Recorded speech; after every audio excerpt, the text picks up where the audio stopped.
Salut à tous et bienvenue dans un nouvel épisode du Front Office. On se retrouve aujourd'hui pour le 21e épisode de la série des bilans d'intersaison. Ça avance plutôt bien, on est on entame presque le 3e tiers, tout presque aujourd'hui. Et aujourd'hui, en ce 14 juillet, je suis accompagné par Jérôme. Salut Jérôme. Salut Alex, salut à tous. Je vois que t'entends perdre tes mots en cette journée de fête nationale où on fête le patriotisme envers les petits titans. Avec les Tennessee Titans, exactement. On a fait le choix de parler de ta franchise. Je suis concentré sur le fait de rester proche du micro tout le long de l'épisode pour faciliter la vie. Donc j'en perds un peu mon latin, on va dire. Et pour parler des Tennessee Titans, on est accompagné de quelqu'un qui gère le compte Titan FR sur Twitter. Salut Tira, comment vas-tu ? Salut à tous, salut à vous deux, comment ça va ? Très bien, merci. Très cool de t'avoir avec nous. Merci de m'accueillir. Ça fait très plaisir. C'est plaisir partagé. Est-ce que tu veux te présenter pour nos auditeurs ?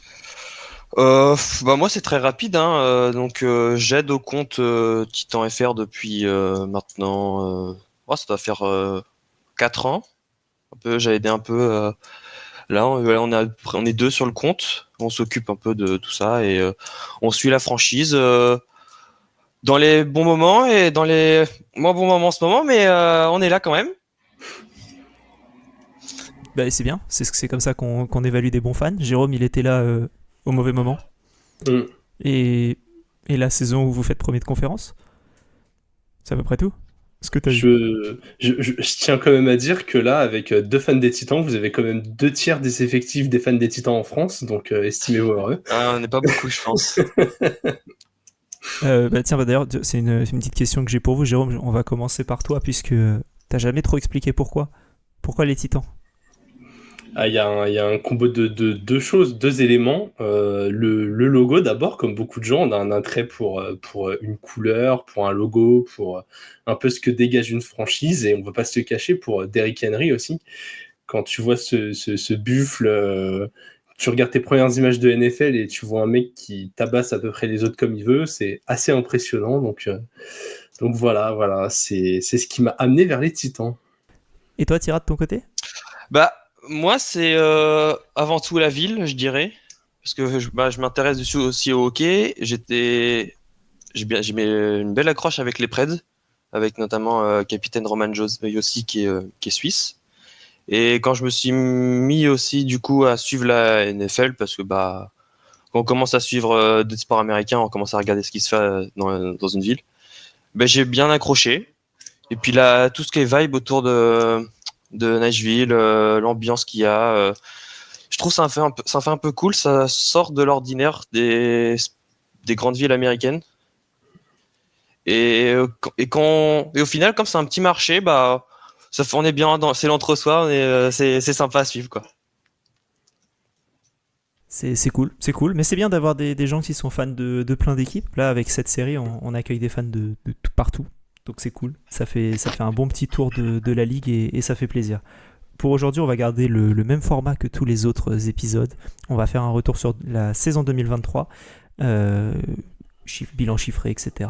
Ensuite, place à l'intersaison avec les différents besoins et le cap disponible pour après se diriger vers la free agency, la draft et petit tour d'horizon de la saison 2024 et voir un peu ce qu'on espère pour les Titans. Avant ça, je vous invite à nous suivre partout, @lefrontoffice, sur toutes les différentes plateformes d'écoute et sur Twitter, Facebook, Twitter, Instagram, YouTube, Twitch.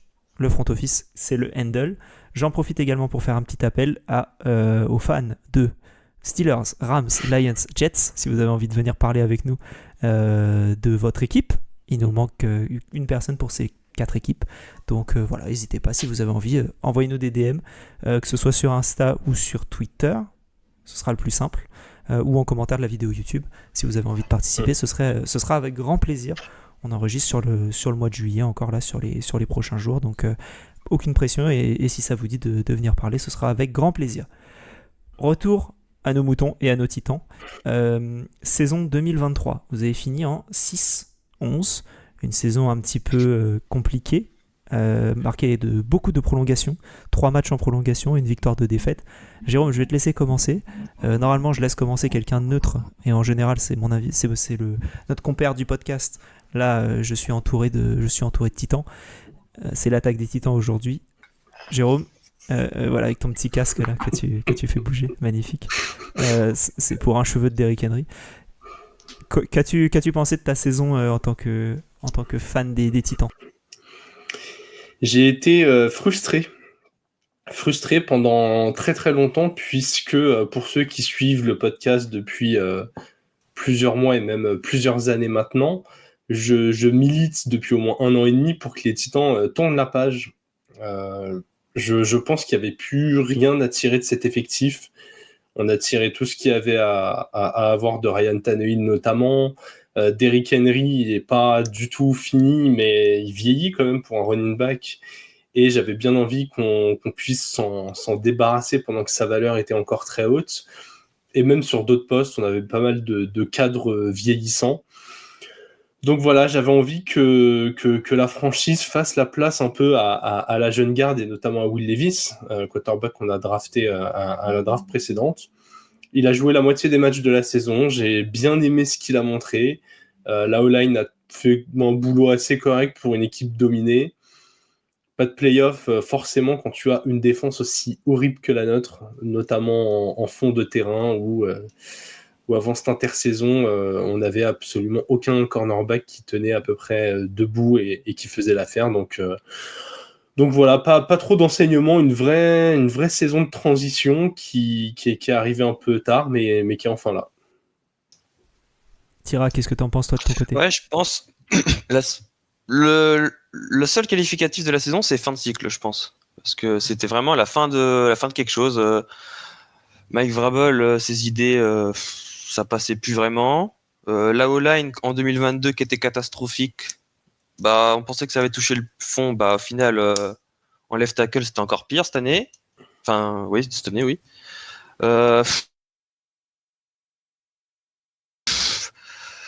Oui, les cadres vieillissants, mais les blessures aussi qui n'ont pas aidé.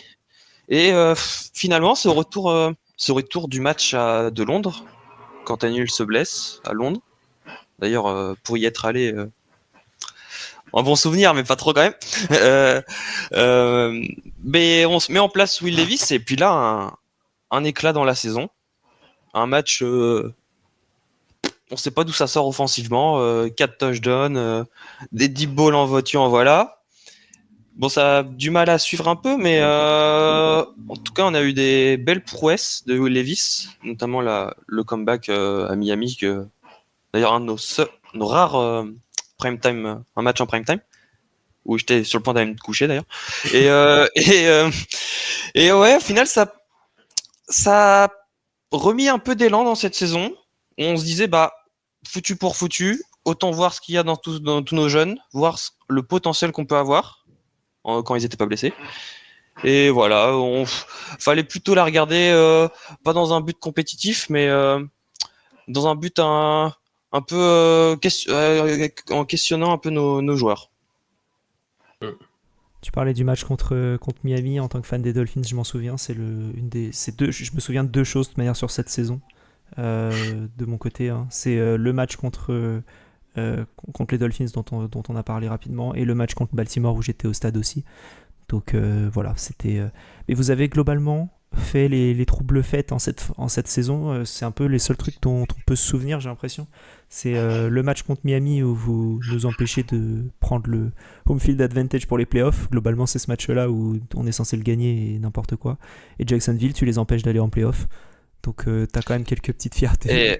Ouais, et d'ailleurs cette journée 18, qui est la revanche de l'année d'avant, où Jacksonville nous avait battus sur un soi-disant fumble de Dobbs. Bon, est-ce qu'il y avait vraiment fumble ? Qui Jacksonville avait gagné le titre de division et était allé en playoff, et voilà. Et donc là, c'était le revers de la médaille. Le Shea Game, comme. On espère que ça sera pas le cas l'an prochain, quoi. Oui, on verra. Mais l'an prochain, vous finissez aussi par vous finissez par Houston cette fois, donc. Ouais, c'est Houston. On pourra punir un autre rival de division, ça va être sympa. C'est bien de voir ça comme ça.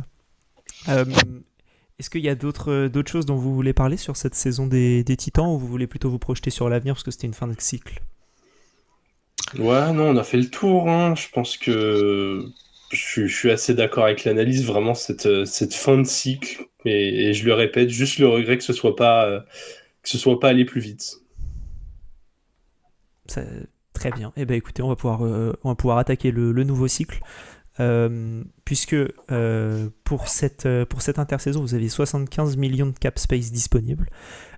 Tira, qu'est-ce que tu voyais comme besoin majeur pour Alors, cette intersaison? il y avait beaucoup de trous.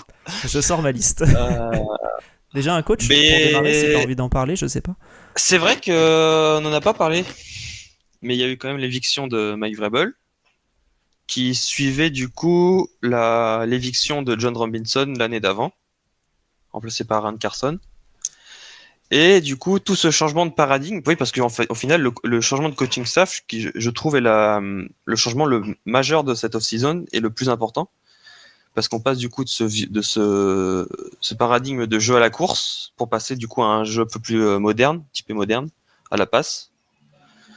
Et, et du coup, avec un, un head coach qui va pas non plus se placer au-dessus du GM, ce qui est important dans une logique de franchise. Et du coup, ça nous a apporté pas mal de changements, notamment des choix, je trouve, bon, c'est parce que c'est rare qu'on ait beaucoup de cap à la FA, mais ça, beaucoup du coup de changements dans la façon de dépenser l'argent cette année. Mhm. On s'est retrouvé du coup à faire des gros contrats, notamment Lloyd Cushenberry qui signait 50 millions sur 4 ans. Je crois que c'est le center le mieux payé de la ligue. On se retrouve avec, j'ai plus exact tous les chiffres, mais au final, je trouve qu'on a dépensé. Mais comment il y a cette période où les drafts n'ont pas été folles, il n'y a pas grand monde à re-signer, ce qui fait que tu as deux ans à peu près où tu peux mettre pas mal d'argent dans la free agency, absorber un peu les gros contrats et voir un peu avec les nouvelles classes de rookies. Donc ça a permis du coup de dépenser pas mal. Totalement d'accord, hein. Sur les postes clés qui coûtent très cher, donc quarterback, cornerback, des pass rushers, des left tackle, enfin tout ce qui aurait pu nous coûter très très cher, on en a peu drafté de très très bons, donc Voire c'est pas. clair Hein. que ouais, voire pas. Donc ultra bien niveau cap, même si on regrette d'avoir gaspillé certains pics. Mais ouais, globalement, il fallait rajeunir le roster. Fallait donner des armes à un nouveau QB. Maintenant qu'on l'a testé, qu'on a vu qu'il tenait la route sur une demi-saison, c'est leur de voir jusqu'à quel point on peut pousser les ambitions. Renouveler cette O-line, parce qu'elle n'était pas horrible depuis 2 ans, mais en fait, le combo vieillissement plus blessure faisait que ça s'effritait de plus en plus. Et vraiment pitié, mais il fallait apporter de la défense contre la passe, quoi. C'est tellement frustrant de regarder les matchs et de voir les mecs même des troisièmes et longues, les compléter les yeux fermés parce que t'as aucun joueur qui est capable de défendre un receveur. Moi, ça me donne envie de Ouais, m'arracher mes cheveux, quoi. et puis le choix aussi de défense n'était pas non plus très intéressant dans le sens où il n'y avait aucune presse sur le receveur. Quoi. Ça aidait pas.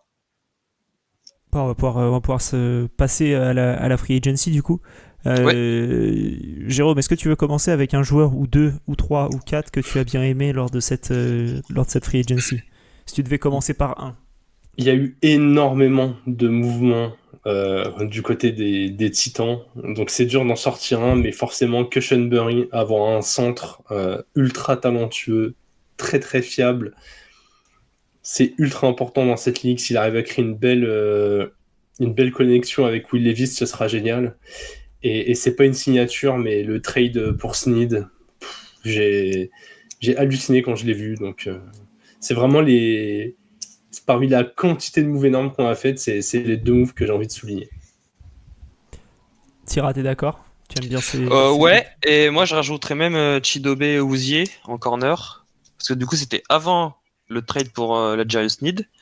Et on signé un corner pour un prix assez intéressant quand même, 25 millions sur 3 ans, qui est pas capable d'être un corner numéro 2 très solide dans la ligue, et qui justement apportait cette notion de presse qu'on n'avait pas forcément.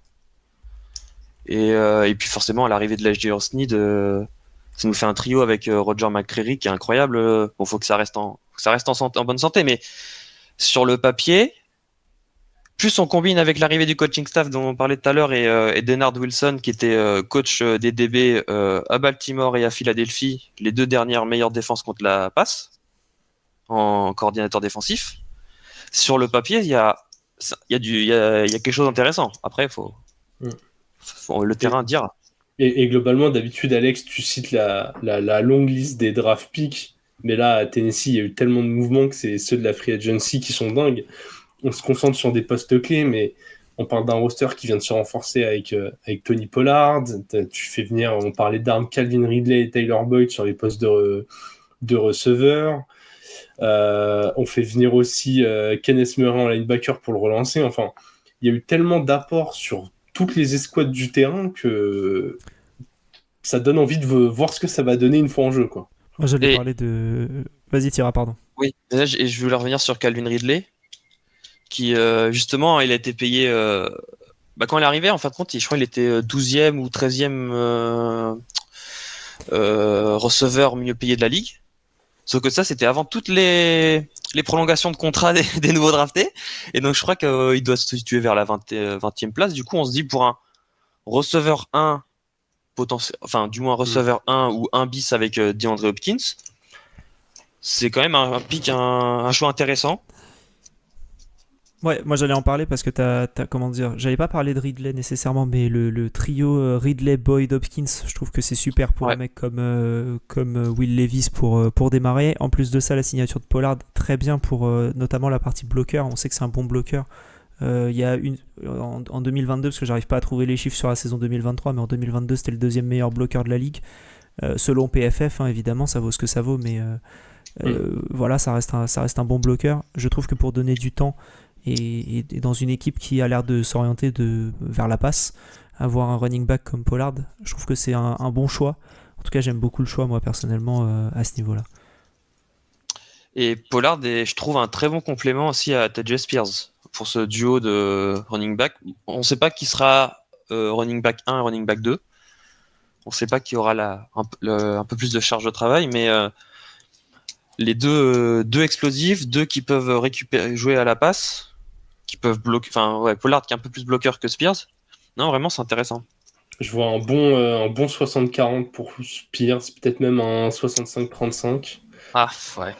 Ouais, je pense que Pollard, on l'a vu avec les Cowboys l'année dernière, quand il prend trop de charge de travail, c'est pas là où il est le plus efficient. Je le vois bien jouer les 3e et longues ou des petites situations où parfois on va vouloir amener le doute. Est-ce qu'il va être là pour protéger la passe? Est-ce qu'en fait il va feinter un bloc et il va s'écarter? Je le vois moins dans ce côté primo coureur à vraiment faire les courses explosives, là où Tyjae Spears a montré dans tous les analytics la saison dernière qu'il est capable de faire des jeux éclatants. Je pense que Pollard sera plus sur le terrain et que Spears aura plus la balle Oui, voilà. Ouais, peut-être plus de snaps pour Pollard. Oui, c'est ça. Mais je pense qu'il n'aura pas plus de charge de travail en nombre de touches sur la saison. Non, ça va être intéressant de suivre. Ouais, et puis quelque chose qui me met doute, c'est quand même un peu le contrat qu'on lui a donné, parce que je crois qu'on lui a donné 8 millions l'année. Ouais, 7 millions 2 pour être précis. 7 millions 2, voilà. Donc je me dis, il va quand même être un peu teasé, mais bon, c'est pas non plus une tanche. Ça devrait le faire. et aussi, on pourrait les avoir peut-être un backfield à 2. Ça peut encore plus former le doute. Ça peut être intéressant. Ouais. Totalement. On a parlé des trucs positifs. Globalement, la free agency est assez positive. Est-ce que vous avez des mouvements, par contre, où vous êtes un peu déçu? Jérôme, peut-être? Ouais. Le départ de Nico Autry, defensive end. Ouais. C'est il commence à être âgé. Ouais, de temps en temps, il y a des petits bobos, mais on parle d'un joueur qui vient de sortir statistiquement sa meilleure saison en carrière avec 11,5 sacs. J'ai envie de croire que dans cette année où il y avait un nouvel élan, il y avait moyen de lui faire une petite place. C'est puis bon, vous connaissez ma théorie pour ceux qui écoutent depuis longtemps de garder quand même de la continuité. Là, on est à l'opposé de ça. Alors, on a clairement répondu à plein de besoins et drastiquement augmenté le niveau de talent. Mais garder quelques cadres, ça reste quand même important. Il en faisait partie. Donc voilà, petite frustration de voir partir un joueur qui vient de sortir sa meilleure saison. Et qui, je pense, est une de nos meilleures acquisitions au Free Agency depuis. Ouais. Depuis, pour aller loin. Je sais même pas. Depuis bien trop longtemps pour qu'on s'en rappelle. Ouais. Ouais. Bah. C'est après quand on a eu quelques rumeurs sur le montant qu'il voulait pour prolonger, on pouvait se dire c'est un peu logique qu'il aille chercher son bag ailleurs. Ouais, après, le problème c'est qu'on se retrouve un peu du coup, donc là ça va être un peu les critiques, c'est qu'on se retrouve avec des postes qui n'ont pas été comblés. C'est free safety, enfin du coup safety à côté de Amani Hooker. Où on sait pas, ça fait 2 mois, il y a la rumeur Justin Simmons qui est là. C'est pas ce qu'il fait, il est encore en vacances le gars. On en parle dans tous les épisodes où il manque un safety, Justin Simmons. Hein, donc, et surtout qu'il était lié. Enfin, il y avait aussi May qui a signé, je sais plus, il a signé où. Bref, au Jets, je crois, non, je sais plus. Et il était lié aussi. C'était les deux qui étaient liés. Puis au final, c'était juste après la draft et il n'y a pas eu. Il y a l'autre, bah du coup, c'est en edge rusher où il nous en manque un. Pareil. On n'a toujours pas comblé Denico Autry, plus de façon de base, le poste, il manquait quelqu'un. Ouais. Et après, c'est la profondeur sur la ligne offensive, je trouve qu'il manque. Il manque ce left tackle un peu vétéran. Ouais. Qui, même si je crois que ça a signé. Vous avez signé 2 left tackles. Vous avez signé Geron Christian des Browns, mais qui a joué 50% des snaps l'année dernière pour 1,2 million. Et vous avez signé Sadiq Charles des Commanders. Ouais, mais Sadiq Charles, il serait plutôt partant pour jouer garde droit. Ouais, ok. Il passe de tackle gauche à garde droit. Bah, je crois qu'en fait, il peut faire toutes les positions. Quel homme. Ok. C'est pas donné à tout le monde. Ouais, left tackle. Bah après, faut voir. Donc Christian qui vient des Browns, bah il est connu par le coach, hein, le papa. Il est connu par papa, mais ouais, à voir. Je trouve il manque quelqu'un. Comme il manque quelqu'un, peut-être en vétéran à droite, en right tackle. Ouais, en fait, c'est la ligne offensive, elle est globalement très jeune. Il y a beaucoup de talent. Ça manque un poil de profondeur, mais ouais. C'est une question d'âge. Est-ce qu'on sera capable de faire le bon move s'il y a une opportunité qui s'ouvre ? Je sais pas à quel point on a gardé de la flexibilité. J'avais checké le chiffre de comment dire, la masse salariale avant la free agency, mais pas à l'instant T. Il vous reste 24 millions à l'heure où on enregistre, mais après ça te laisse plutôt de la place pour la saison prochaine. Ouais. Que tu as 27 millions de cap space la saison prochaine, donc c'est peut-être aussi pour ça que tu n'as pas envie d'en dépenser trop cette année pour te retrouver dans la merde la saison prochaine. Mais voilà, s'il y a une bonne opportunité d'un joueur de O-line polyvalent qui approche la trentaine, qui se ferait cut par une équipe parce qu'il y a de la place à faire dans le cap et qu'il y a un petit contrat de 2 ans et 8 millions la saison à donner, il faudra peut-être se positionner en cours de saison en fonction de comment démarrera la saison prochaine sur le terrain. Très bien. Un petit mot sur Ryan Tannehill, c'est fini ou on lâche l'affaire ? Merci, à plus. Ah, merci pour les travaux, hein, en vrai. Voilà. Grand QB, hein, grand QB de la franchise. Hein. Mais maintenant, faut. Voilà, maintenant, faut partir. Tourner la page. On rend les clés, on rend le badge et voilà. Parce que 36 ans et 36 ans. J'ai oublié aussi une position on a des trous quand même, c'est important. Linebacker. Ah, je pense que on va en reparler, mais je pense que la draft répond un peu. Ouais, mais pas complètement, je trouve. Bon, on en reparlera après la draft alors. Partons sur la draft. Pour la draft, je vais énoncer les différents picks comme à chaque fois, et puis on va pouvoir en parler. Au 7e pick, donc au premier tour, vous récupérez JC Latam, offensive tackle d'Alabama. Deuxième tour, Tevandre Sweat avec le pick 38, defensive tackle de Texas. Au 4e tour, linebacker Cedric Gray de North Carolina. 5e tour, Jarvis Brownlee Jr., cornerback de Louisville. Au 6e tour, Jaquan Jackson, receveur de Tulane. Et au 7e tour, James Williams, safety de Miami, et Jalen Harrell, defensive end de Michigan. Jérôme, t'es content de la draft? Pas trop. Très Heureusement bien. qu'il y a eu la free agency qui est passée par là. Ouais, je suis pas trop satisfait. Je commence par ma déception du coup. Attends, je vais demander l'avis de Tira sur la draft de manière générale. Ok. Est-ce que tu partages l'avis de Jérôme? Bah, moi, j'ai plutôt bien aimé dans le global. Après, il y a des choix que j'ai bien aimés. Il y a des profils que j'ai bien aimés. On va dire ça. Très bien. Bah, on va pouvoir partir sur. Allez, on va faire un sandwich, une tartine à l'envers. On va faire le négatif et ensuite on finira par le positif. Normalement, c'est l'inverse. On va faire comme ça, Jérôme. C'est qui ta grosse déception de la draft pour toi? Et attention, il y a déception et déception, hein, parce que tu peux nous parler par exemple d'un joueur comme JC Latam où tu pourrais être déçu. Ça reste un bon joueur, mais c'est ce que tu peux avoir à la place. Juste pour. Exactement, tu spoil mon argumentaire, Ok. mais ouais, ce pick 7 sur Latam, je suis désolé, c'est une catastrophe. Pas tant parce que le joueur est pas bon, hein. Déjà, il a des lacunes, il y a énormément de travail encore sur le profil de ce que j'ai lu notamment de mes camarades de The Trick Play, à qui je passe le bonjour, mais même en baladant sur quelques sites, je pense pas qu'il méritait un top 7, mais c'est surtout qu'on parle d'une draft où il y a 6 quarterbacks qui sont tombés dans les 12 premiers choix. Si c'était pour prendre la tame, fallait descendre. Quand on voit les joueurs de O-line qui ont été pris plus bas, fallait descendre. Enfin, tous les signaux t'indiquent qu'il fallait descendre. Et toi, tu vas prendre le offensive tackle qui n'était pas le meilleur, je pense. En fait, je comprends qu'il y ait une marge de progression et c'est peut-être moi qui suis un peu trop sur les Titans et qui pense qu'il y a des choses à jouer à court et moyen terme. Mais vraiment, je ne serais pas allé sur la table et si j'y étais allé, j'y serais pas du tout allé avec le pick 7, quoi. J'étais abattu quand j'ai vu le choix, vraiment. Heureusement que, pour vous dire, ça a à peu près compensé mon bonheur quand j'ai vu le trade pour Snead. Donc, Ok. Tira, toi, t'en penses quoi de ça Bah, en fait, moi, je savais que Latam allait finir en. C'était soit il allait aux Chargers, soit il allait chez nous.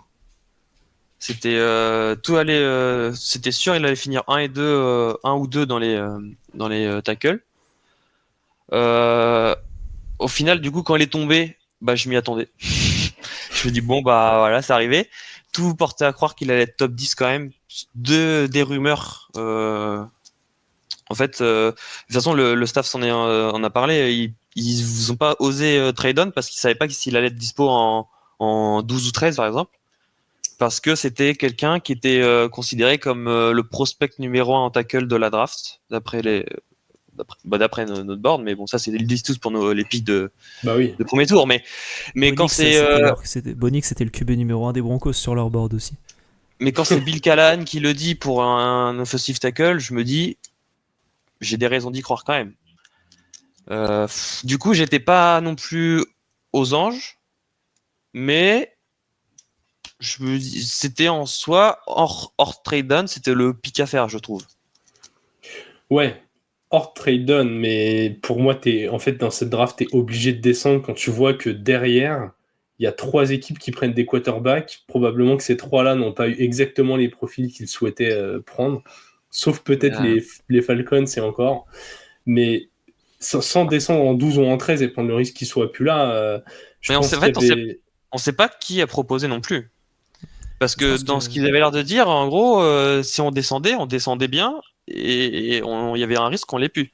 Tu descendais aux Riders, je pense. Et là, tu te retrouvais avec quelqu'un d'autre. Tu te retrouvais avec, comment il s'appelle, le gars qui est parti aux Jets Fashanu. Je pense que tu te retrouves avec Fashanu. Mais du coup, ils avaient vraiment Dans l'explication, c'était vraiment le tier 1, c'était Latam Alt, et Latam devant Alt, et après il y avait quand même un gros down. Donc quand il nous l'explique, ça peut se comprendre. Hein. C'est vrai que c'est pas sexy sur sur l'action, mais En fait, je me doutais bien qu'on allait aller sur ce type de profil. On rêvait de Alt, on rêvait que ça tombe. Et en fait, peu importe comment on s'y prend, qu'on descende ou qu'on monte, mais ce 1.7 sur la table, c'est. Ouais, je suis dégoûté. Je suis dégoûté. Je pense que dans les deux sens, il y avait mieux à faire. Je suis vraiment pas convaincu de ce pic, quoi. De ce que j'en lis, il y a vraiment encore beaucoup de travail. C'est une force de la nature, hein. Mais est-ce que ça va se traduire directement en NFL? Je suis pas sûr. Et on l'a dit, on a déjà une O-line qui est jeune, donc. T'as un avantage, c'est que tu as le temps. Bah, je suis pas sûr. Je suis pas sûr. Tu vois? Je pense pas que tu vas gagner cette année, c'est ça que je veux dire. Bah, je suis pas sûr non plus. En fait, c'est parce que cette année, on va pas être en mode gagner, mais on va être en mode, on veut voir ce que donne vraiment Will Levis avec des armes. Et Bah, si tu peux pas le protéger, c'est problématique. Mais d'un autre côté, est-ce que ça peut être pire que ce qu'on avait avant? Non, c'est sûr, mais là où je suis pas sûr, je vais pas spoiler mon prono de fin, mais je vais plutôt parler des autres équipes. Les Texans, ils vont arriver dans une saison de confirmation. C'est jamais facile, même s'ils ont un bel effectif. Les Colts, moi j'aime bien ce qu'ils font, mais pour l'instant on a vu Anthony Richardson sur très très peu de matchs. Et pareil, enfin il y a beaucoup d'incertitudes. Est-ce que l'effectif des Colts c'est drastiquement plus talentueux que le nôtre? Je ne sais pas. Il y a peut-être que Jacksonville qui, sur le long terme, entre guillemets, est un peu mieux installé.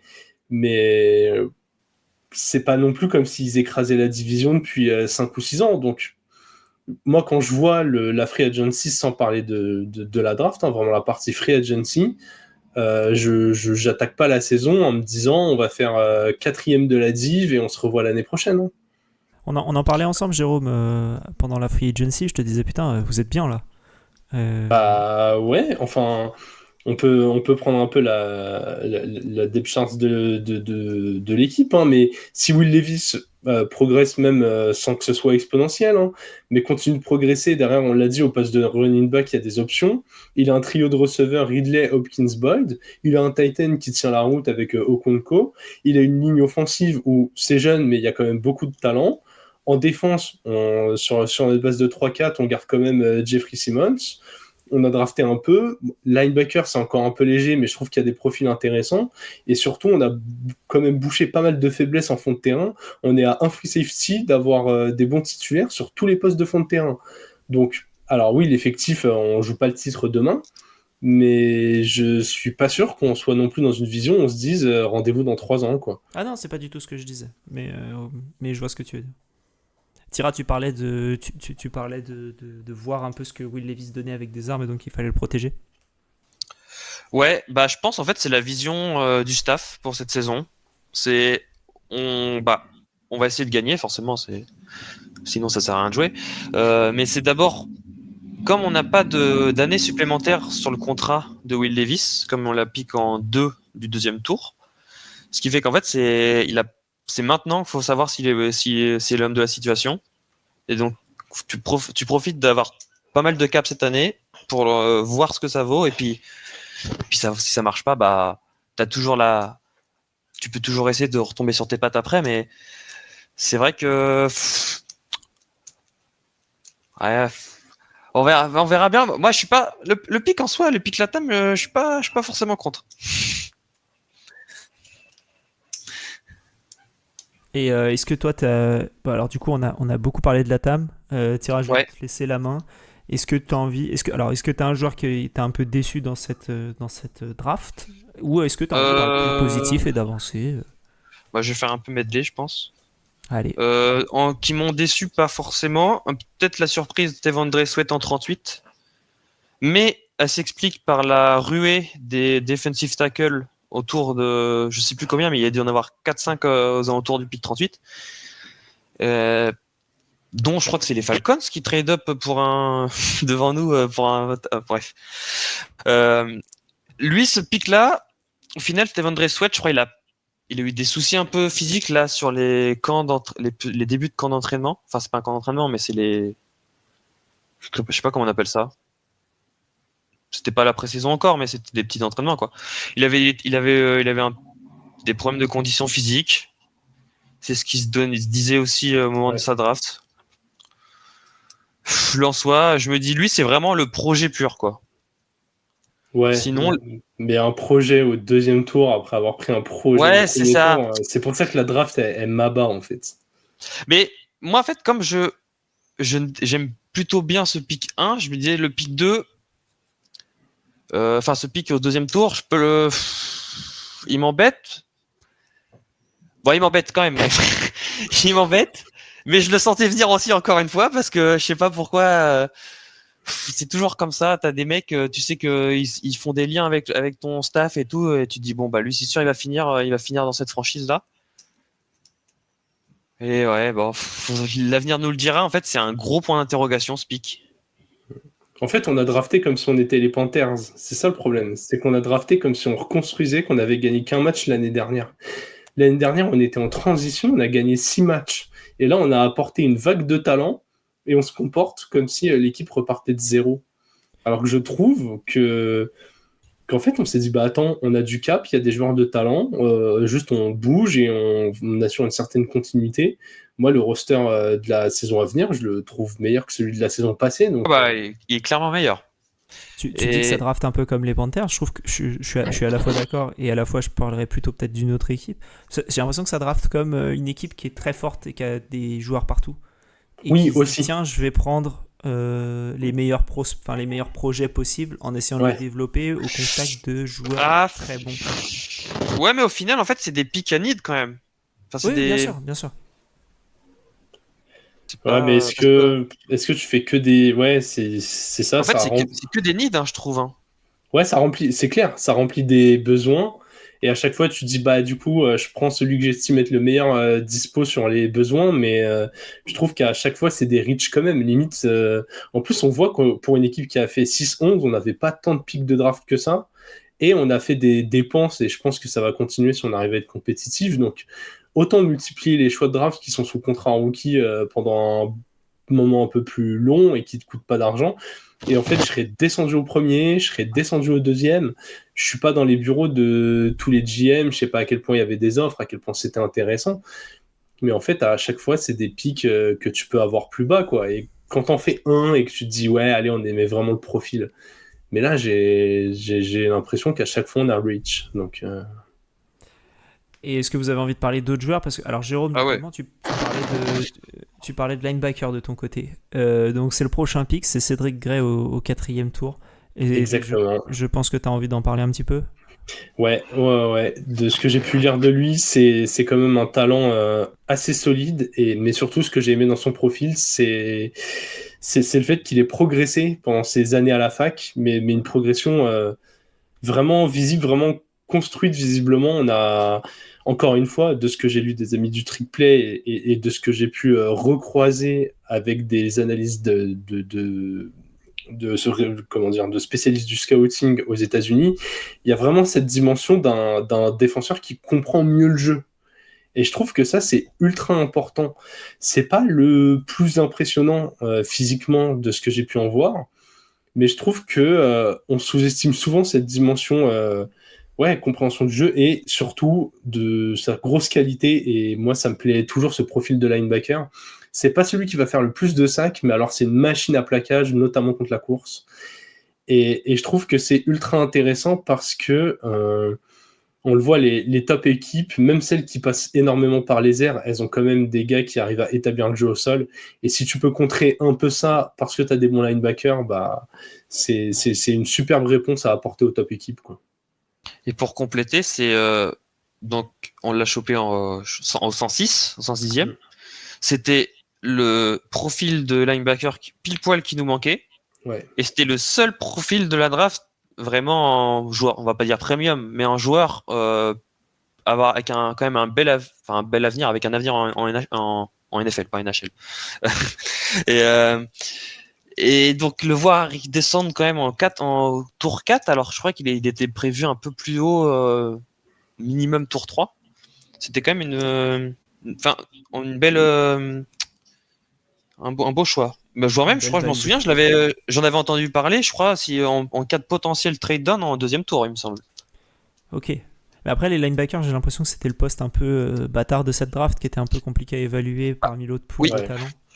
C'est pour ça que lui, c'était vraiment le potentiel green dot de la défense. Enfin, c'était pile poil ce qui manquait parce que du coup, on avait recruté Kenneth Murray à la free agency qui était quand même purement le linebacker pur athlétique. Et il manquait un peu ce profil un peu plus hybride, un peu plus pour compléter. Et ouais, c'était vraiment intéressant. Et vas-y. Et un dernier pick, ouais. Enfin, allez, 2 derniers, pour aller rapidement. Il en reste 4, donc tu peux faire les 4 si tu veux.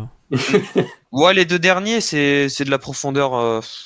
Ça va être intéressant à suivre dans le camp, mais moi, je voulais surtout parler de Jarvis Brownlee Jr.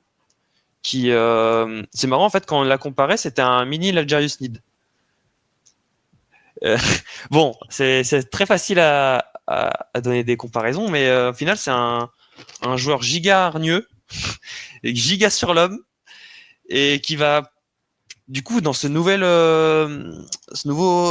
idée de défense, qui va se combler parfaitement en tant que 4e corner pour débuter. Il va apprendre auprès de Awuzie et Snit, c'est incroyable, c'est pour un jeune comme ça, je trouve ça c'est fou. Surtout que son profil est pareil.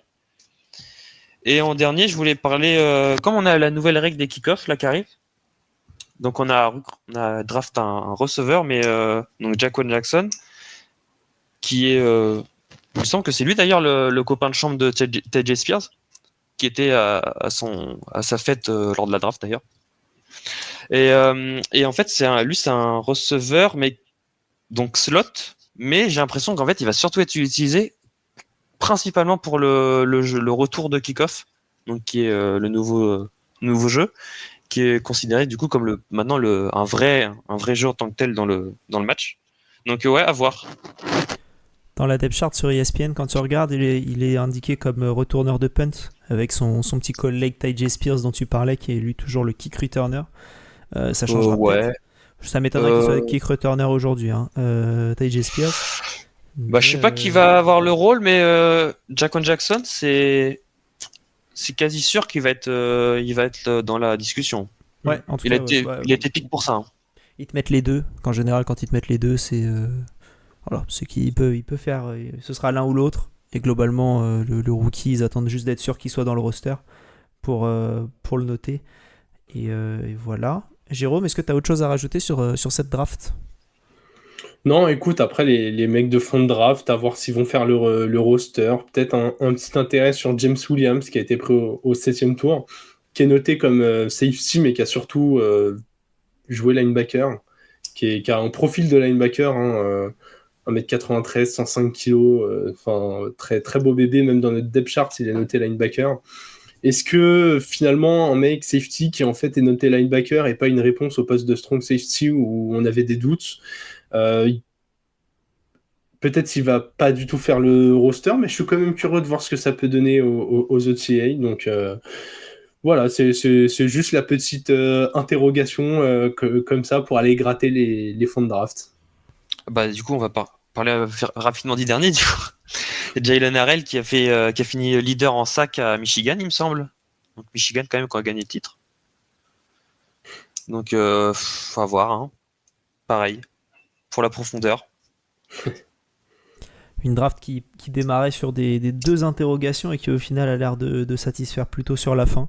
Des interrogations plus sur comment dire, quand est-ce que ça va arriver, le top joueur qu'on annonce à ce pic-là.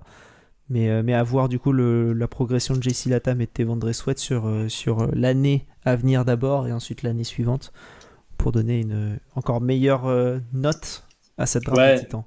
Mais tu vois, pour te faire une petite comparaison, c'est comme si tu allais pour négocier avec ton boss, que tes demandes numéro 1 et 2, c'était le salaire et l'appartement, et qu'en fait, il te dit ouais, je t'ai offert un nouveau clavier et une machine à café, mais que tu repartais sans le salaire ni l'appartement. Bon, voilà, je la sens un peu comme ça, la draft. Tu sais, tu me parles en corporate, toi, tu sais comment me parler, toi. Je comprends, là. Ok, très bien, très clair. J'ai tout compris. Ok, et ben écoutez, on va pouvoir poser une question simple déjà. Est-ce que les besoins sont comblés grâce à cette off-season, donc free agency et draft? Jérôme, peut-être d'abord? Oui, Très mais bien. surtout Tira? grâce Non, à la surtout grâce à la free agency, vous l'aurez compris, hein, moins fan de la draft, mais ouais, en fait, on en avait beaucoup. Avec les moyens qu'on avait, on en a quand même comblé pas mal. C'est pas tout parfait, mais ça a bien travaillé. Tira? Bah, c'est impossible de tout combler en une off-season déjà. Et tout ce qui a été fait a été quand même assez positif. Donc à voir, mais il reste quand même encore quelques trous.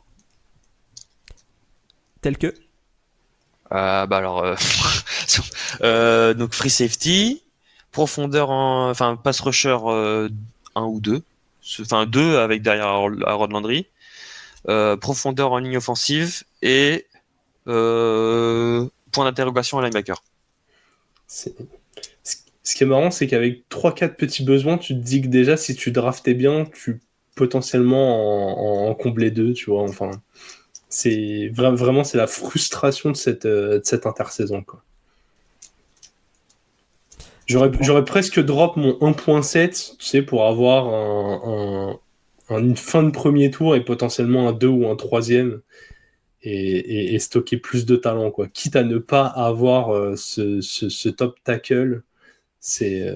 Sachant que si tu descends du pick 7 au pick 13 notamment, tu récupères un premier tour de l'année d'après. Hein. Donc, pas impossible.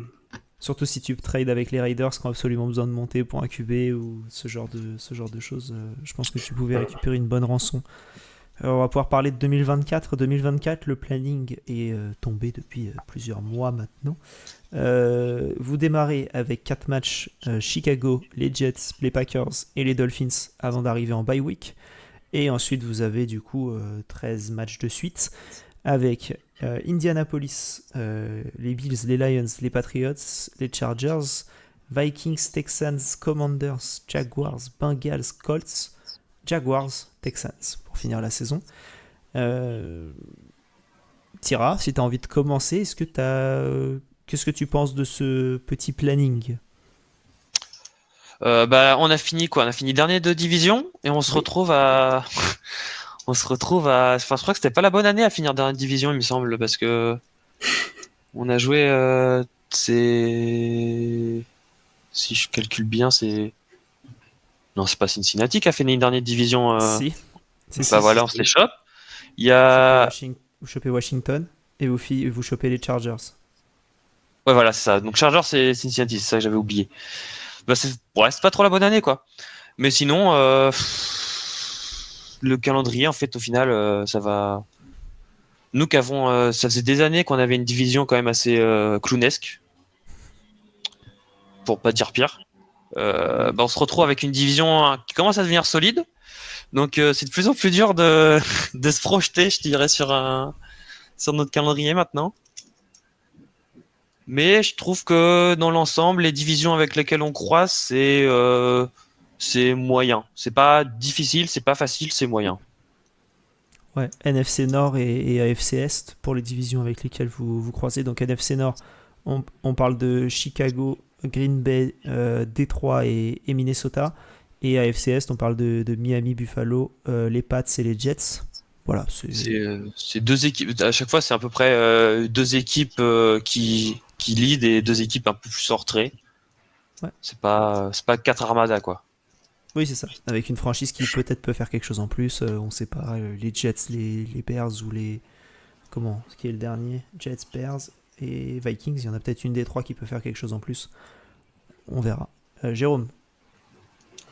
Écoute, je suis optimiste. Dans mes pires scénarios, j'arrive à 7-8. Dans les meilleurs, j'en trouve facilement 10. Donc je vais dire 9-8. Je vais dire un bon petit 9-8 et je pense que ça suffira pour gagner la division. Ah. Okay. Ouais. Je nous vois avoir quand même de la réussite. Je pense que... en plus, on a quand même vachement notre destin en main. 16, 17, 18, on fait Indianapolis, Jacksonville, Houston. Ouais, mais 2 à l'extérieur. Ouais, mais ça... Ça m'inquiète pas trop. Je pense déjà qu'il y a moyen de bien démarrer en jouant à Chicago contre un rookie qui va être lancé dans le banc directement. Une équipe les Titans ont le bon profil de l'équipe pour un peu éteindre la hype d'entrée. Ah ouais, mais tu sais que nous, généralement, bon, sous Mike Vrabel, ça allait, mais c'était quand même sous le match de Bureau, là, on leur avait offert un plateau d'argent, quand même, hein, quand il était en rookie. Il y avait quand même pas mal de moments où les QB rookies, ils aimaient bien, quand, historiquement, contre nous.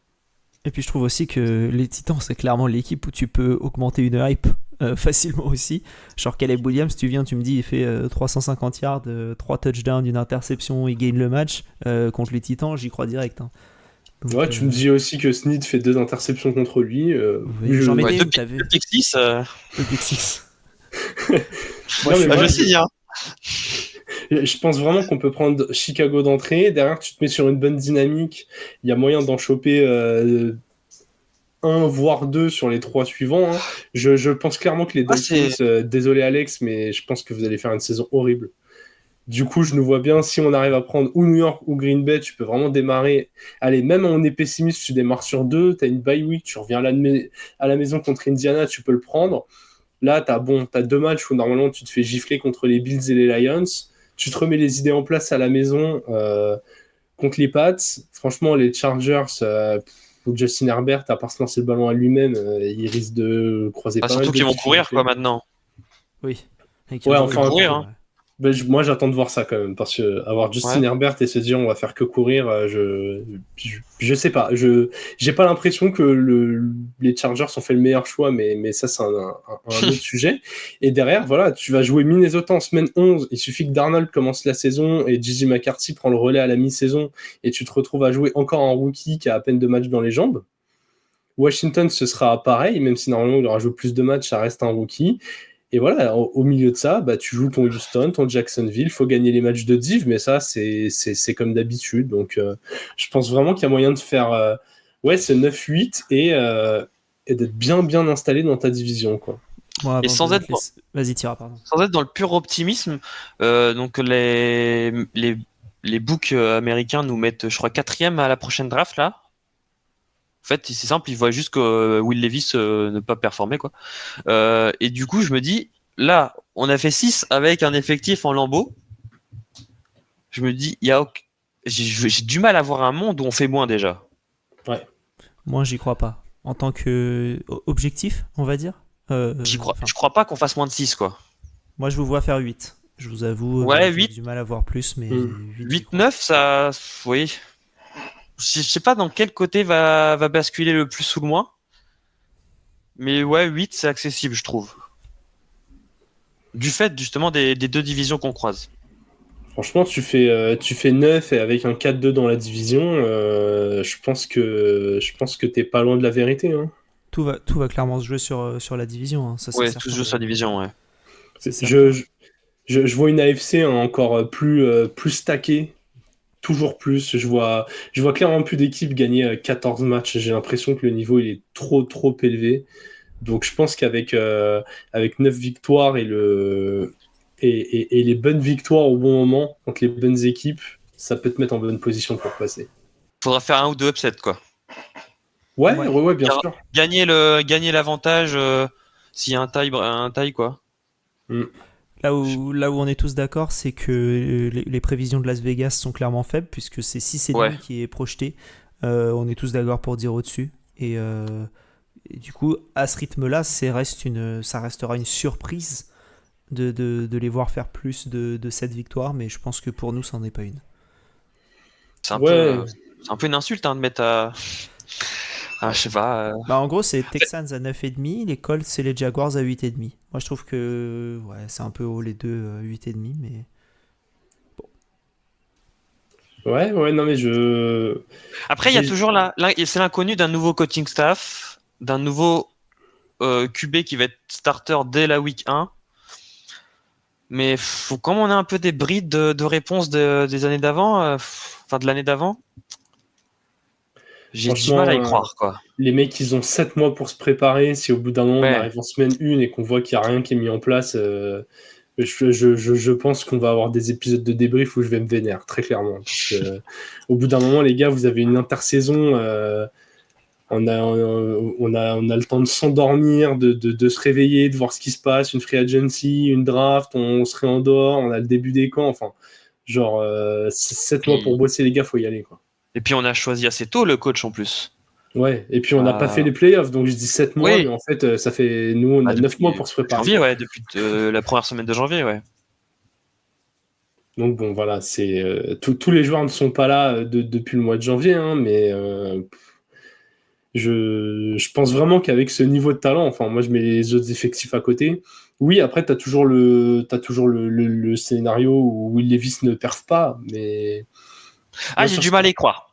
Ouais, sur ce qu'il a montré, moi je pense vraiment qu'il a moyen de faire des choses sympas, au moins assez intéressantes pour faire avancer cette équipe. Et quand on voit les armes qu'il a autour de lui, en tout cas, il fait partie des QB jeunes qui sont vraiment mis dans les conditions de réussir. Donc quand on voit des QB qui n'ont pas forcément de qualité, qui sont starters en NFL, je me dis lui au moins il a plusieurs qualités qui peuvent du coup le donner un poste de titulaire, quoi. Ouais, je suis totalement d'accord. Mais bon, sommes-nous objectifs en tant que fans? Non. Surtout que j'étais pas forcément objectif au moment du pic. Au moment de Will Levis, t'étais... Ouais, j'étais un peu dans le trou. Okay. Mais après, on se... Au moins, vous l'avez récupéré au deuxième tour et pas au premier. Ouais, moi j'étais heureux. Enfin, justement, quand on compare avec la draft de cette année, Will Levis, il y a une semaine avant la draft, il y a des gens qui disaient Will Levis, c'est top 5. Ce que personne ne croyait, hein, mais il aurait pu avoir excitation, il aurait pu partir très clairement très tôt. Malik Willis c'était deuxième aussi. Hein. C'était pas troisième, Malik Willis? Non, Détroit, ils étaient pas en 2 l'année d'Hutchinson. Mais Malik Willis est tombé au troisième tour. Ouais, Malik Willis. Ah non, mais je parle en pick 2. Il était prévu il y avait des rumeurs en pick 2. Oui, non, alors, être en pick 2 veut pas dire que t'es un crack énorme, mais en tout cas, au moment du pick, c'était une bonne value pour les Titans, quoi. Récupérer au deuxième tour un joueur qui avait été hypé et dont le prix était monté, c'était hyper intéressant, et très clairement, je préfère largement ça à ce qui s'est passé cette année, quoi. Ça, on a compris, Jérôme, que les pics, tu n'étais pas très très content. La value, nous, on parle commerce ici. C'est au bout d'un moment, t'investis un pick 7, tu veux un retour sur investissement là, tout de suite, maintenant. Si on a eu un gros câlin à Gruden, quand même. Ouais, non, mais... C'est un bon retour. Ouais, mais je pense que c'était vraiment bien plus bénéfique de descendre, quoi. C'est... Voilà, je tourne en boucle sur cette phrase, mais ça me hante depuis la draft. Je comprends. Quand il y a des choix où t'es pas content, c'est un peu compliqué. On va pouvoir se laisser là-dessus sur cet épisode sur les Titans. GG, merci d'avoir parlé de ta franchise. Ça fait plaisir. C'est rare que tu puisses parler pendant 1 heure de ta franchise des Titans. En général, on fait 2 minutes et ensuite on passe à autre chose. Donc, exactement. En tout cas, depuis qu'on a fait le podcast, hein. Avant on en parlait un peu plus, mais c'est vrai que récemment c'était un peu plus compliqué. Tira, je te remercie également. Merci d'être venu. Merci à vous de l'invitation, surtout. Ça fait avec plaisir, et puis t'es le bienvenu quand tu veux pour parler des Titans. La prochaine fois, ce sera avec grand plaisir. Vous pouvez suivre Tira à Titan_FR sur Twitter. N'hésitez pas à aller le suivre, lui et son compère, pour avoir l'actualité des Tennessee Titans. C'est la présence Titan de Twitter, elle est là globalement. C'est GG et Tira, donc voilà, ça fait le... C'est vrai que disons que le cercle, les likes, c'est à peu près toujours les mêmes personnes, mais bon. Ouais, le cercle, c'est un point, quoi. Un petit cercle, ouais. Disons que quand on voit les compétitions entre les gros comptes avec les grosses communautés là où ils sont on a 2300 followers, bon, côté Titan, on se dit bien que la communauté des Titans en France, elle est aussi grande que le casque de GG. On est quand même bientôt 1007, hein. Quand même. Ça, pour ceux qui sont sur YouTube, youtube.com/lefrontoffice, vous pouvez voir le magnifique casque de GG. Il tient pas sur ma tête, mais il est très joli. Presque, franchement. Avec un peu de perspective. Tu nous feras une photo, comme ça. On pourrait y croire. Donc merci à tous les deux. Encore une fois, Titan_FR si vous avez envie de suivre Tira. Et pour nous, c'est le front office sur à peu près toutes les différentes plateformes. Vous pouvez également mettre, si vous avez envie, un petit commentaire sur YouTube, sur Spotify également. Vous pouvez communiquer avec nous, ça nous fait plaisir quand on voit des commentaires, on les lit. Et puis après, Twitter et Insta si vous avez envie de communiquer également. Et encore, je rappelle le petit appel pour des fans des Steelers, Rams, Lions, Jets. Si jamais vous avez envie de venir parler avec nous de l'intersaison de votre franchise, ça nous fera plaisir. On enregistrera ça normalement. Donc là, on est le 14 pour vous, lorsque vous entendez cet épisode. Globalement, à partir du 15 ou du 16, si vous avez envie de venir parler avec nous, c'est cool. Donc tenez-nous au courant et ce sera avec grand plaisir. Le prochain épisode que vous entendrez, ce sera avec les Packers et Lala Packers, Alex, que vous avez déjà entendu dans le podcast plusieurs fois, qui viendra nous faire l'honneur de parler de ses têtes de fromage. Donc ça nous fera très plaisir. Ouais. Et je serai accompagné de Doug également pour cet épisode. GG Tira, encore une fois, merci à vous. Je souhaite à tout le monde et tous nos auditeurs une bonne journée, bonne fin de journée, bonne soirée, en fonction de l'heure à laquelle vous écoutez l'épisode. Et vive le football.